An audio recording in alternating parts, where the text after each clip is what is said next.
Class 12 ম্যাথসে আমরা linear programming এই চ্যাপ্টারটি করছিলাম। তো এই চ্যাপ্টারে থিওরিটা আমাদের পড়া হয়ে গেছে। তো আজকের ভিডিওতে আমরা এই থিওরির উপর বেস করে মানে এই লিনিয়ার প্রোগ্রামিং সংক্রান্ত কিছু প্রবলেম সলভ করব। তো আজকের প্রথম প্রবলেমটি দেখো। A man has rupees 1500 to purchase rice and wheat. A bag of rice and a bag of wheat cost rupees 180 and rupees 120 respectively. He has a storage capacity of 10 bags only. He earns a profit of rupees 11 and rupees 8 per bag of rice and wheat respectively. How many bags of each must be bought to make maximum profit? তো একজন লোক তার চাল এবং গম কেনার জন্য 1500 টাকা আছে। তো এক ব্যাগ চালের দাম হচ্ছে 180 টাকা এবং এক ব্যাগ গমের দাম হচ্ছে 120 টাকা। তো ওই লোকের কাছে মানে 10টা ব্যাগ রাখতে পারবে এরকম জায়গা আছে এবং তিনি এক ব্যাগ চাল বিক্রি করে 11 টাকা লাভ করেন এবং এক ব্যাগ গম বিক্রি করে 8 টাকা লাভ করেন। তো তিনি কতগুলো ব্যাগ কিনলে মানে কতগুলো চাল এবং কতগুলো গমের ব্যাগ কিনলে তার প্রফিটটা মানে তার যে লাভ সেটি সর্বোচ্চ হবে সেটা আমাকে বের করতে হবে। তো দেখো আমরা প্রথমে ধরে নিচ্ছি আমার যে ডিসিশন ভেরিয়েবলগুলো সেটা আমাকে প্রথমে ধরে নিতে হয়। তো আমরা ধরে নিচ্ছি let X bags of rice and Y bags of wheat he must buy to make maximum profit. তারপরে আমরা ধরে নিচ্ছি তার সর্বোচ্চ লাভের জন্য তাকে এক্স ব্যাগ চাল এবং ওয়াই ব্যাগ গম কিনতে হবে। তাহলে প্রবলেমটাকে তাহলে আমরা কীভাবে সাজাতে পারি? The problem can be formulated as, এবার আমাকে ফার্স্টে লিখতে হবে আমার অবজেক্টিভ ফাংশন। তো অবজেক্টিভ ফাংশনকে আমরা জেড দিয়ে লিখছি। তো জেড কি না, আমাকে আমার যে লাভ সেটাকে সর্বোচ্চ করতে হবে। তাহলে ম্যাক্সিমাইজ জেড এবং লাভ কত দেখো, এক ব্যাগ চাল থেকে তিনি লাভ করেন 11 টাকা। তাহলে এক্স ব্যাগ চাল থেকে লাভ করবেন কত, 11x টাকা। একইভাবে এক ব্যাগ গম বিক্রি করে তিনি লাভ করেন 8 টাকা, তাহলে ওয়াই ব্যাগ গম বিক্রি করে লাভ করবেন 8y টাকা। তাহলে টোটাল প্রফিট হচ্ছে 11x প্লাস 8y। তাহলে এই যে আমার টোটাল প্রফিট এটাকে আমাকে সর্বোচ্চ করতে হবে, সুতরাং এটাই হচ্ছে আমার অবজেক্টিভ ফাংশন মানে বিষয়াত্মক অপেক্ষক। এবার সাবজেক্ট টু দ্য কনস্ট্যান্টস, এবার আমার কী কী শর্ত মানে কী কী বাধা গোষ্ঠী আছে আমার। ফার্স্ট হচ্ছে দেখো তার কাছে কিন্তু 1500 টাকার বেশি নেই, সুতরাং সে যে চাল কিনবে এবং গম কিনবে সেই মোট টাকাটা কিন্তু 1500 টাকা বা তার কম হতে হবে। 1500 টাকার বেশি হলে তো সে কিনতে পারবে না। তাহলে এক ব্যাগ চালের দাম হচ্ছে 180 টাকা, তাহলে এক্স ব্যাগ চালের দাম 180x এবং একইভাবে এক ব্যাগ গমের দাম হচ্ছে ওয়াই টাকা 120 টাকা, তাহলে ওয়াই ব্যাগ গমের দাম হচ্ছে 120y। তাহলে মোট চাল আর গম কিন্তু আমরা মোট যে খরচ সেটা হচ্ছে 180x প্লাস 120y। তাহলে এইটা must be less equals two 1500। Next হচ্ছে তার কাছে শুধুমাত্র 10টা ব্যাগ রাখারই জায়গা আছে। তাহলে চালের বস্তা ডালের বস্তা চাল আর গমের বস্তা মিলিয়ে 10টা ব্যাগের থেকে কম বা সমান হতে হবে। তার মানে আমি যে এক্স ব্যাগ চাল আর ওয়াই ব্যাগ গম কিনেছি, তাহলে এই যে টোটাল ব্যাগ তার মানে এক্স প্লাস ওয়াই টোটাল বস্তার সংখ্যা সেটা must be less than equal to 10। তাহলে আমি দুটো যে শর্ত ছিল সেই দুটো শর্ত আমি পূরণ করলাম। আর কি হতে হবে আমাকে দেখো, এক্স আর Y must be greater equal to 0, কারণ এক্স হচ্ছে ব্যাগের সংখ্যা, ওয়াইও ব্যাগের সংখ্যা এবং সেটা কখনো নেগেটিভ হতে পারে না। তাহলে আমি প্রথমে ডিসিশন ভেরিয়েবল ধরলাম, তারপর অবজেক্টিভ ফাংশনটা লিখলাম, তারপর আমি আমার কনস্ট্যান্টগুলোকে লিখে ফেললাম। তাহলে এটা আমার অঙ্কটা সাজানো হয়ে গেল। নেক্সট এবার আমাকে একটা সলভের দিকে এগোতে হবে। তো তার জন্য আমরা কী করবো, we consider a set of rectangular Cartesian coordinates OXY in the plane of paper।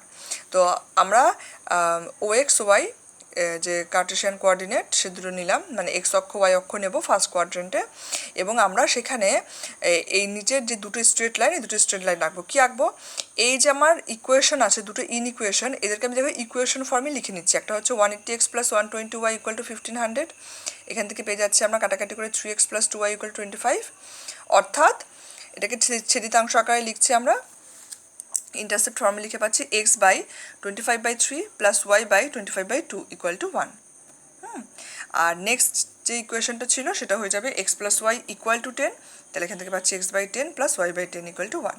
তাহলে এই লাইনটা আমাদের আঁকাতে ছেদিতাংশ আকারে প্রকাশ করলে এটা আঁকতে কিন্তু খুব সোজা হবে, কারণ এই যে লাইনটা এটা কিন্তু x অক্ষকে 25/3, 0 এই পয়েন্টে কাট করবে, আর y অক্ষকে 0, 25/2 এই পয়েন্টে মিট করবে।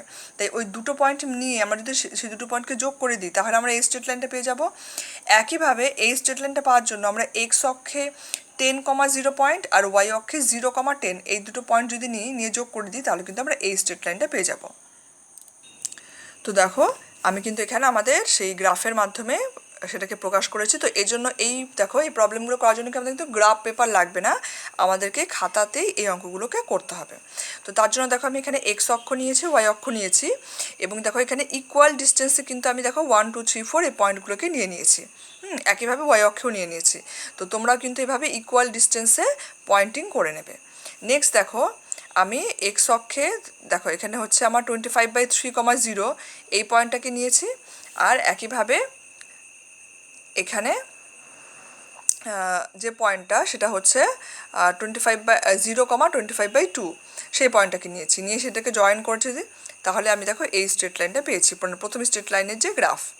একইভাবে সেকেন্ড স্ট্রেট লাইনের জন্য দেখো আমি এখানে 10, 0 পয়েন্ট নিয়েছি, আর এখানে 0, 10 পয়েন্ট নিয়ে জয়েন করেছি, করে আমি গ্রাফটা পেয়েছি। এবার যদি তোমরা দুটো যে ইনইকুয়েশন যাদের আমি স্ট্রেট লাইন এখানে আঁকলাম সেই দুটো ইনইকুয়েশনে যদি 0, 0 বসাও তাহলে কিন্তু বুঝতে পারবে যে প্রথম ইকুয়েশনও কিন্তু সেটা স্যাটিসফাই হচ্ছে এবং দ্বিতীয় ইকুয়েশনও কিন্তু স্যাটিসফাই হচ্ছে। তার মানে দুটো ইকুয়েশনেরই যেদিকে মূল বিন্দু সেদিকে হবে তাদের সমাধান অঞ্চল। তাহলে এই প্রথম স্ট্রেট লাইনেরও এইদিকে হবে সমাধান অঞ্চল এবং দ্বিতীয় স্ট্রেট লাইনেরও এইদিকে হবে সমাধান অঞ্চল, এবং দুটোর যে ইন্টারসেকশন সেটাই কিন্তু দেখো আমি এখানে শেড দিয়ে প্রকাশ করেছি।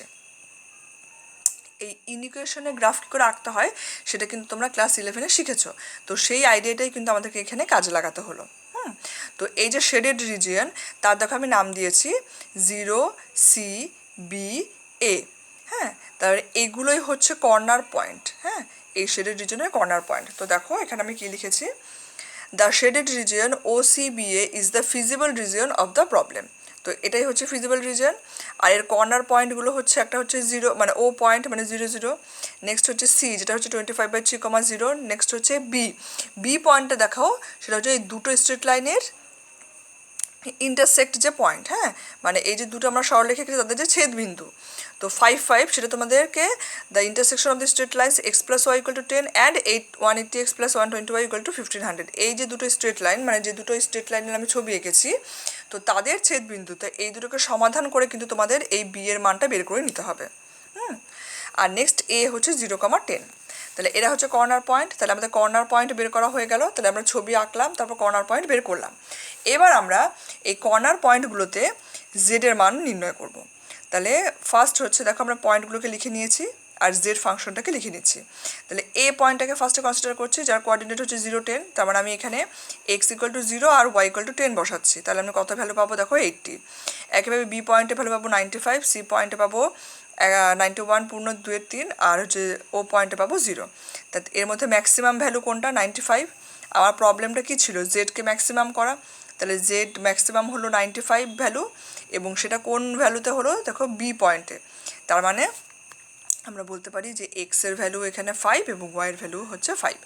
এক্স হচ্ছে আমরা ধরেছিলাম কতগুলো রাইসের ব্যাগ কিনবে, তার মানে 5 ব্যাগস, আর ওয়াই হচ্ছে আমরা ধরেছিলাম হুইটের ব্যাগ, তাহলে সেটা হচ্ছে 5 ব্যাগস। তো এটাই কিন্তু আমাদের সমাধান। নেক্সট পরের প্রবলেমটি দেখো, represent geometrically the following LPP. Minimize z = 3x + 2y subject to the constants 5x + y > 10, x + y > 6, x + 4y > 12, and x > 0, y > 0. Find out the extreme points of the convex set of feasible solutions and hence find out the minimum value of the objective function. তাহলে দেখো এখানে কিন্তু আমার প্রবলেমটা formulate করে দেওয়াই আছে, আমার অবজেক্টিভ ফাংশন দেওয়া আছে, আমার বাধা গোষ্ঠীগুলোও দেওয়া আছে। এখান থেকে আমার এটাকে গ্রাফ আঁকতে হবে, তারপর তার এক্সট্রিম পয়েন্টগুলো মানে আমার যে কর্নার পয়েন্ট প্রান্তিক বিন্দু সেগুলোকে আমাকে বের করতে হবে, এবং তারপর আমার অবজেক্টিভ ফাংশনের যে মিনিমাম ভ্যালু মানে জেডের যে মিনিমাম ভ্যালু সেটা আমাকে বের করতে হবে। তো এখানে দেখো এখানে কিন্তু আমার প্রবলেমটা যেহেতু ফর্মুলেট করা আছে, সুতরাং আমি এখানে গ্রাফ আঁকা দিয়ে কিন্তু এখানে শুরু করছি। আগের সমস্যাতে আমাদের প্রবলেমটা প্রশ্ন আকারে দেওয়া ছিল, সেজন্য আগে আমি প্রবলেমটাকে সাজিয়ে নিয়েছিলাম, মানে এলপিপি আকারে সেটাকে সাজিয়ে নিয়েছিলাম। তো এখানে কিন্তু সেটা দেওয়াই আছে, তাই আমি ডাইরেক্টলি কোঅর্ডিনেট নিয়ে, মানে কোঅর্ডিনেট অ্যাক্সেস নিয়ে এই অঙ্কটাকে শুরু করছি। Considering a set of rectangular Cartesian coordinates axes OX, Y and the graphs are drawn for the following straight line. তো আমার যে দুটো কনস্ট্রেন্ট দেওয়া ছিল দেখো, সেই তিনটে কনস্ট্রেন্ট দেওয়া ছিল, তো আমরা সেগুলোকে স্ট্রেট লাইন আকারে লিখে নিচ্ছি, মানে ইকুয়েশন ফর্মে লিখে নিচ্ছি। ফার্স্টটা হচ্ছে 5x + y = 10, তো এটাকে ছেদিতাংশ আকারে আমরা প্রকাশ করে পাচ্ছি x/2 + y/10 = 1। একইভাবে x + y = 6, সেখান থেকে পাচ্ছি x/6 + y/6 = 1। এবং লাস্টেরটা হচ্ছে x + 4y = 12, তাহলে সেখান থেকে আমরা পাচ্ছি x/12 + y/3 = 1। তাহলে এখানে আমি যে তিনটে স্ট্রেট লাইন পেলাম, এবার এই তিনটে স্ট্রেট লাইনের জন্য এবার দেখো আমি এখানে গ্রাফটাকে এঁকে নিচ্ছি। তাহলে আমি এটাকে x অক্ষ নিয়ে নিচ্ছি, y অক্ষ নিয়ে নিচ্ছি এবং ইকুয়াল ডিস্টেন্সে দেখো ভাগ করে নিয়েছি। তো এখানে দেখো আমি ফার্স্ট স্ট্রেট লাইনটা ছিল x/2 y/10, তাহলে এই যে 2 দেখো x অক্ষে 2 আর y অক্ষে 10, তাহলে এটা হচ্ছে আমার ফার্স্ট স্ট্রেট লাইনের গ্রাফ। নেক্সট এখানে স্ট্রেট লাইন দেখো 6 6, তাহলে দেখো এখানে 6 আর এই 6, এটা হচ্ছে আমার সেকেন্ড স্ট্রেট লাইনের গ্রাফ। আর লাস্টের হচ্ছে 12 3, তাহলে দেখো এখানে 12 আর এখানে 3, সুতরাং এটা হচ্ছে আমার থার্ড স্ট্রেট লাইনের গ্রাফ।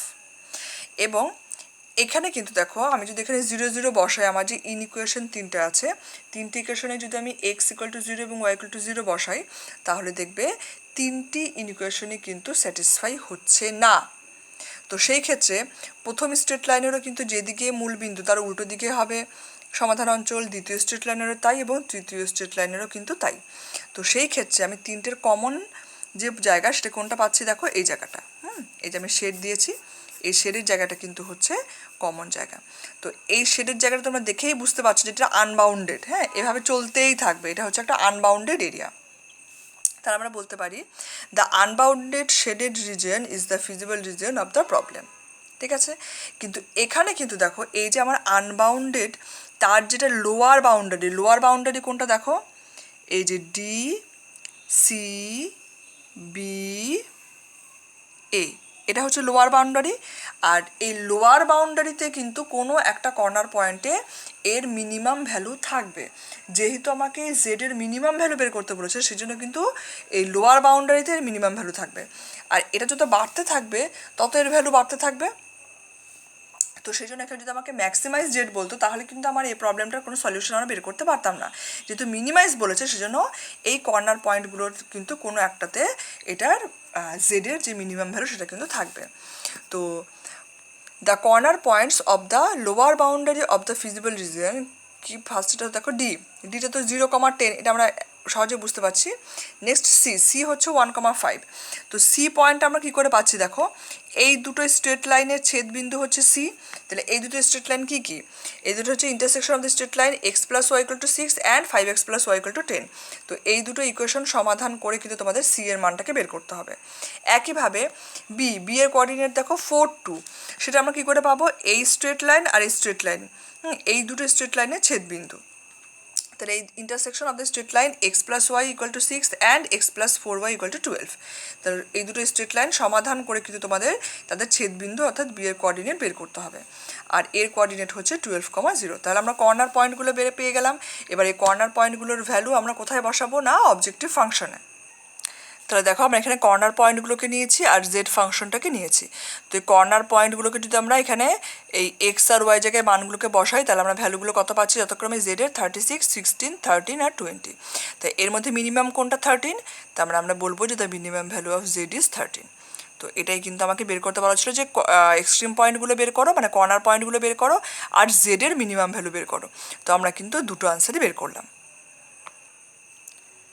নেক্সট পরের অঙ্কটি দেখো, given the LPP maximize z equal to 2x plus 3y subject to the constants 3x minus y less equals to -3, x minus 2y greater equals to 2 and x greater equals to 0, y greater equals to 0. Graphically show that the LPP has no feasible solution. তো এখানে আমার formulate করে দেওয়া আছে, আমাকে এটা গ্রাফিকে দেখতে হবে যে এই এলপিপিটার কিন্তু কোনো ফিজিবল সলিউশন নেই।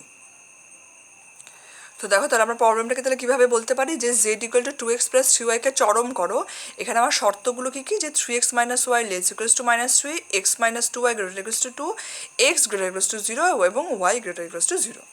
তাহলে প্রদত্ত অসমীকরণ দুটির অনুরূপ সমীকরণ কি আমরা সমীকরণ আকারে লিখে নিচ্ছি। তাহলে হবে 3x minus Y equal to -3 আর X minus 2y equal to 2। এবার এই 1 এবং 2 নং সরলরেখাদ্বয়ের আমরা লেখচিত্র অঙ্কন করছি। তো দেখো আমি এখানে এক্স অক্ষ নিয়েছি এবং ওয়াই অক্ষ নিয়েছি। এখানে যদি বুঝতে পারছো, যদি আমরা এখানে ছেদিতাংশ আকারে প্রকাশ করি তাহলে কিন্তু x/-1 আসবে, হ্যাঁ। আর এখানে দ্বিতীয়টাকেও কিন্তু আমরা ছেদিতাংশ আকারে প্রকাশ করলে এখানে y/-1 আসবে, মানে এখানে মাইনাস আছে, তো তার মানে আমি যদি এখানে প্লাস চিহ্ন দিয়ে লিখি তাহলে কিন্তু y/-1 আসবে। তো সেই ক্ষেত্রে আমার কিন্তু মাইনাসের দিকে গ্রাফটা চলে যাবে, কিন্তু এটা তো আমাদের শুধুমাত্র ফার্স্ট কোয়াড্রেন্টেই আঁকতে হয় এলপিপির আঁকাটা, তো সেই জন্য আমরা কিন্তু শুধুমাত্র ফার্স্ট কোয়াড্রেন্টটাই আঁকবো। তো সেই ক্ষেত্রে এই গ্রাফ দুটো আঁকার জন্য কিন্তু তোমরা এইভাবে কিন্তু বিন্দু নিয়ে নিতে পারো। কীভাবে নেবে দেখো, এই যে আমরা যেভাবে এক্স ইকুয়াল টু লিখে নিলাম যে y-3/3, তাহলে এখানে এক্স আর ওয়াই দেখো আমি তিনটে সেট ভ্যালু নিয়ে নিচ্ছি, একটা হচ্ছে 1 6 2 9 0 3। একইভাবে সেকেন্ড যে ইকুয়েশনটা আছে x-2y ইকুয়াল টু 2, অর্থাৎ এক্স ইকুয়াল টু 2 + 2y, এখানেও কিন্তু আমি তিনটে সেট ভ্যালু নিয়ে নিচ্ছি 4 1 6 2 8 3। তো এই তিনটে ভ্যালু যদি আমরা এখানে বসাই, তো এখানে বসে কিন্তু আমরা দেখো এই দুটো স্ট্রেট লাইন পাই। এটা হচ্ছে আমার প্রথম যে স্ট্রেট লাইনটা আছে, মানে 3x minus Y equal to -3 তার গ্রাফ, আর এটা হচ্ছে আমার যে দ্বিতীয় লাইনটা আছে x-2y ইকুয়াল টু 2 তার গ্রাফ। ঠিক আছে, এবার আমি যদি দুটো লাইনেই যে আমার দুটোর যে এই যে অসমীকরণ, এখানে যদি আমি 0 0 বসাই, দেখো এখানে যদি 0 0 বসাই তাহলে কত আসবে, 3 × 0 -0, হ্যাঁ এটা তো আসবে আমার 3 × 0 -0, অর্থাৎ 0 0 কখনো -3 থেকে ছোট নয়। তার মানে কি, তার মানে মূল বিন্দুর বিপরীত দিকের অঞ্চল হচ্ছে 3x minus Y less equals to -3 অসমীকরণের সমাধান অঞ্চল। তো দেখো আমি যেন মূল বিন্দু এই লাইনটা যেদিকে আছে তার বিপরীত দিকে তার সমাধান অঞ্চল এঁকেছি। একইভাবে আমার যে সেকেন্ড ইকুয়েশন আছে সেখানেও যদি আমি 0 0 বসাই তাহলে পাচ্ছি 0 - 2 × 0 মানে 0, 0 কিন্তু 2 এর থেকে বড় নয়, তার মানে এটাও সিদ্ধ হচ্ছে না। তাহলে এখানেও কিন্তু মূল বিন্দুর বিপরীত দিকের অঞ্চল হচ্ছে x-2y গ্রেটার ইকুয়ালস টু 2 অসমীকরণের সমাধান অঞ্চল। তো দেখো এই লাইনে যেদিকে মূল বিন্দু ছিল, মানে এই লাইনটা এরকম আসতো, তো তার এদিকে মূল বিন্দু, সুতরাং তার বিপরীত দিকে কিন্তু সমাধান অঞ্চল। এবং এই ছবি দেখে কিন্তু গ্রাফ দেখে তোমরা বুঝতে পারছো যে এখানে কিন্তু এদের কোনো কমন এরিয়া নেই, এটা এভাবে যেতে থাকবে, এটা নিচের দিকে আসতে থাকবে। ঠিক আছে, তাহলে আমরা এখানে কী লিখতে পারি, যে এখানে উভয় অসমীকরণকে সিদ্ধ করে এমন কোনো সাধারণ সমাধান অঞ্চল নেই, তাই সমস্যাটির কিন্তু কোনো কার্যকর সমাধান নেই। যেটা আমাকে দেখাতে বলা হয়েছিল যে কোনো ফিজিবল সলিউশন নেই, তো সেটা কিন্তু আমাদের দেখানো হয়ে গেল। তো পরের সমস্যাটা দেখো, there are two factories located, one at place A and the other at B. দুটো ফ্যাক্টরি আছে এ এবং বি বিন্দুতে। From this location, a certain commodity is to be delivered to each of the 3 depots situated at CDE. তাই এ আর B factory থেকে CDE এই তিনটি ডিপোটে আমাকে কিছু জিনিস পাঠাতে হবে। The weekly requirements of the depots are respectively 5 5 and 4 units of the commodity, while the production capacity of the factories at A and B are respectively 8 and 6 units. তাহলে এই CDE যে ডিপোটগুলো আছে সে জায়গাগুলোতে প্রত্যেক সপ্তাহে 5 5 এবং 4 ইউনিট এইভাবে ওদের সেই জিনিসের প্রয়োজন। আর এ ফ্যাক্টরিতে তৈরি হয় 8 ইউনিট আর বি ফ্যাক্টরিতে তৈরি হয় 6 unit. The cost of transportation per unit is given below. তো এখানে দেখো এখানে চার্ট করে দেওয়া আছে যে এ থেকে সি, ডি এবং ইতে পাঠাতে কত টাকা খরচা হচ্ছে। এ থেকে সিতে পাঠাতে খরচা হচ্ছে 160 রুপিস, ডিতে পাঠাতে 100 রুপিস এবং ইতে পাঠাতে 150 রুপিস। একইভাবে বি থেকে সিতে পাঠাতে 100 রুপিস, ডিতে পাঠাতে 120 রুপিস এবং ইতে পাঠাতে 100 rupees. The how many units should be transported from each factory to each depot in order to minimize the transportation cost? তাহলে এই এ আর বি থেকে এই CDE-তে কত ইউনিট করে আমি পাঠাবো যাতে ওদের চাহিদাও পূরণ হয় এবং এই যে পাঠানোর খরচ সেটা যাতে আমার সবচেয়ে কম হয়। Pose the problem as an LPP. তো দেখো আমার যে প্রবলেমটা দেওয়া ছিল সেটাকে আমি একটা ফিগারের মাধ্যমে তোমাদেরকে বুঝিয়েছি এবং এটাকে আমি লিখে বোঝাচ্ছি। দেখো এ আর বি এই দুটো হচ্ছে ফ্যাক্টরি আর এই CDE এরা হচ্ছে ডিপোট। তাহলে এ থেকে আমার সিডিইতে সেই জিনিস পাঠাতে হবে এবং বি থেকেও সিডিইতে জিনিস পাঠাতে হবে। সেগুলোকে আমি দেখো এখানে তীর চিহ্ন দিয়ে বুঝিয়েছি। আমরা ধরে নিচ্ছি let x units be sent from A to C and y units be sent from A to D. তাহলে এ থেকে সিতে এক্স ইউনিট জিনিস পাঠানো হবে আর এ থেকে ডিতে ওয়াই ইউনিট জিনিস পাঠাতে হবে, ঠিক আছে।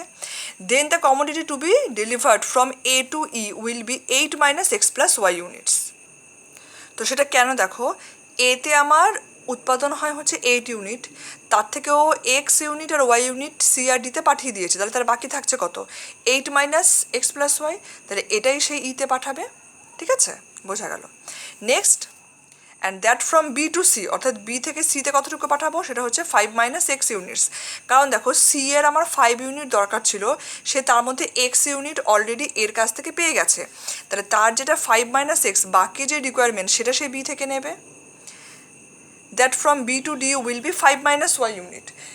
একইভাবে দেখো ডি এর রিকোয়ারমেন্ট ছিল 5 ইউনিট, সেখান থেকে তার মধ্যে সে ওয়াই ইউনিট পেয়ে গেছে এর কাছ থেকে, তাহলে বাকি যেটা মানে 5 - y ইউনিট সেটা সে বি থেকে নেবে, হয়ে গেল। And that from B to U will be 6 - 5 - x - 5 - y। এবার বি এর তো আমার উৎপাদন ছিল 6 ইউনিট, তার মধ্যে সে 5 - x সিকে দিয়েছে এবং 5 - y সে ডিকে দিয়েছে, তাহলে 6 থেকে এই দুটোকে বাদ দিলে বাকি যেটা পড়ে থাকছে সেটাই সে ইকে দেবে। এবং এখান থেকে আমরা দেখো ক্যালকুলেশন করে মানে ব্র্যাকেটগুলোকে তুলে ক্যালকুলেশন করলে পেয়ে যাবো x + y - 4, তাহলে এটা সে ইকে দেবে। তো এটাকে দেখো আমি ছবির মাধ্যমে প্রকাশ করেছি। আর এ থেকে সিতে পাঠানো খরচা হচ্ছে ₹160, এ থেকে ডিতে পাঠানো খরচ 100 এবং ইতে পাঠানো খরচ 150। একইভাবে বি থেকে সিতে পাঠানো খরচ হচ্ছে 100, ডিতে পাঠানোর খরচ হচ্ছে 120 আর ইতে পাঠানোর খরচ হচ্ছে 100। তাহলে ছবিটা বোঝা গেল। তাহলে আমার এই যে আমি এ বি মানে এ আর বি থেকে সি ডি ইতে যে আমি ইউনিটগুলো পাঠিয়েছি, তাহলে এগুলো তো একটা কোয়ান্টিটি, একটা জিনিসের পরিমাণ, সেটা কখনো নেগেটিভ হতে পারে না, since the quantities are non negative. তাহলে আমরা কি বলতে পারি, ফার্স্ট এ থেকে যেটা সিতে পাঠানো হয়েছে মানে এক্স, সেটা greater equal to 0, YO greater equal to 0। Next যেটা বি থেকে সিতে পাঠানো হয়েছে যে 5 - x, সেটা গ্রেটার ইকুয়াল টু 0, অর্থাৎ এখান থেকে আমরা পেয়ে যাচ্ছি এক্স লেস ইকুয়ালস টু 5।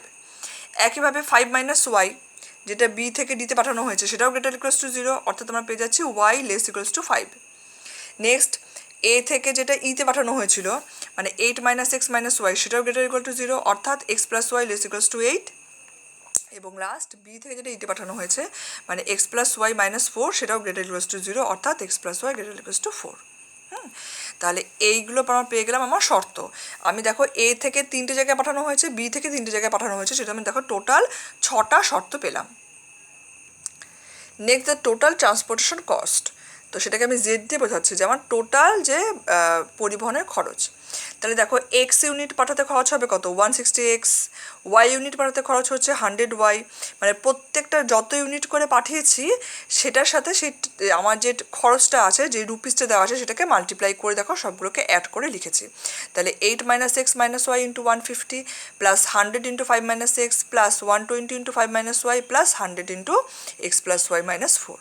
তাহলে এখান থেকে আমরা মাল্টিপ্লাই করে কত পেয়ে যাচ্ছি, 160x plus 100y plus 1200 minus 150x minus 150y plus 500 minus 100x plus 600 minus 120y plus 100x plus 100y minus 400। এখানে দেখো প্লাস 100x মাইনাস 100xটা কাটাকাটি হয়ে যাচ্ছে এবং বাকিগুলো আমি এক্স আর ওয়াই আর কনস্ট্যান্ট টার্ম ক্যালকুলেশন করে পেয়ে যাচ্ছি 10x মাইনাস 70y প্লাস 1900, অর্থাৎ এখান থেকে 10 কমন নিয়ে x মাইনাস 7y প্লাস 190। তাহলে here Z is the objective function of the problem. কারণ আমাকে বলেছিল ট্রান্সপোর্টেশন কস্টটাকে মিনিমাইজ করতে হবে, তাহলে ট্রান্সপোর্টেশন কস্ট হচ্ছে জেড, তাহলে জেডই হচ্ছে আমার অবজেক্টিভ ফাংশন। তাহলে এবার আমার প্রবলেমটা আমার তাহলে কীভাবে দাঁড়িয়ে গেল, যে জেডকে মিনিমাইজ করতে হবে, জেড হচ্ছে 10 into x minus 7y plus 190। আর এখানে আমার সাবজেক্ট টু দ্য কনস্ট্যান্টস মানে আমার সেই বাধাগুলো কী কী আছে, যেগুলো আমি সেই নন নেগেটিভ যে কন্ডিশন সেখান থেকে পেয়েছিলাম, সেটা হচ্ছে x + y less equals two 8, x + y greater equals two 4, x less equals to 5, y less equals to 5 and x greater equals to 0, y greater equals to 0। তো এই যে আমি লিখলাম এটাই কিন্তু একটা লিনিয়ার প্রোগ্রামিং প্রবলেম। তো এখানে কিন্তু আমাকে জাস্ট শুধুমাত্র প্রবলেমটাকে ফর্মুলেট করে লিখতে বলেছে, এখানে কিন্তু আমাকে এটাকে সলভ করতে বলেনি। তো এই অঙ্কের জন্য কিন্তু এটাই কিন্তু আমার আনসার, ঠিক আছে। তো এটাই আমাদের আজকের ক্লাসের জন্য লাস্ট অঙ্ক ছিল।